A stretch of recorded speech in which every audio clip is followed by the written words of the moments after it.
Assalamualaikum warahmatullahi wabarakatuh. Perkenalkan, nama saya Ainun Arsanda dengan NIM 0452668828. Yang saya hormati para dosen, para rekan mahasiswa, dan para hadirin yang berbahagia. Pertama-tama, marilah kita panjatkan puja dan puji syukur kita kehadirat Tuhan Yang Maha Esa yang telah memberikan kita kesehatan jasmani maupun rohani sehingga kita dapat berkumpul di tempat ini. Izinkan saya menyampaikan sebuah pidato yang berjudul Meningkatkan Kemampuan Public Speaking di Kalangan Mahasiswa.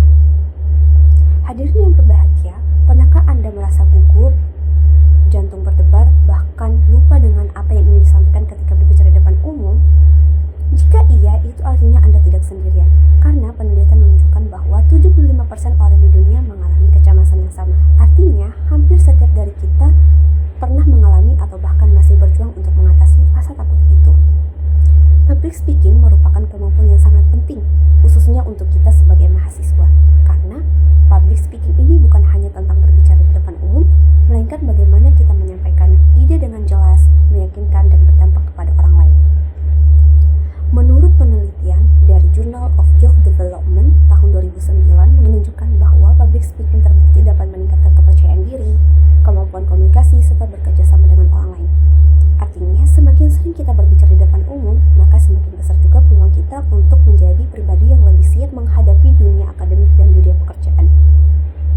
Sayangnya, survei dari National Communication Association atau NCA tahun 2022 menunjukkan bahwa hanya ada sekitar 25% dari lulusan perguruan tinggi yang memiliki kemampuan public speaking dengan baik. Ini tentunya sangat memprihatinkan, mengingat dunia pekerjaan sekarang sangat menuntut adanya komunikasi yang efektif, misalkan wawancara, presentasi proyek, atau bahkan kegiatan profesional lainnya. Oleh karena itu, kita sebagai mahasiswa harus memiliki kesadaran penuh bahwa kemampuan public speaking ini bukan hanya tentang kemampuan tambahan saja, melainkan kebutuhan utama. Kita bisa memulainya dengan langkah kecil, misalkan aktif berbicara di depan kelas atau kelompok diskusi, ikut organisasi kampus untuk melatih berani tampil di depan umum. Kemudian ketiga, melatih untuk menyusun dan menyampaikan pidato di depan teman atau bahkan di depan cermin juga bisa. Teman-teman, kemampuan public speaking itu tidak tumbuh secara instan. Ia tumbuh dari kebiasaan dan keberanian untuk mencoba.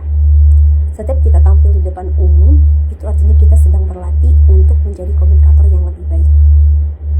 Hadirin yang berbahagia, kemampuan public speaking tidak hanya tentang berbicara di depan umum saja, melainkan tentang bagaimana kita menyampaikan pesan dengan makna dan keberanian. Melalui keterampilan ini, kita berlatih untuk berpikir secara kritis, percaya pada diri sendiri, dan menginspirasi orang lain. Oleh karena itu, mari kita jadikan kesempatan bangku kuliah ini untuk berlatih dan mengasah kemampuan berbicara di depan publik. Karena siapa tahu, berkat dari pidato sederhana ini, lahirlah seorang pemimpin besar di masa depan. Sekian dari saya. Wassalamualaikum warahmatullahi wabarakatuh.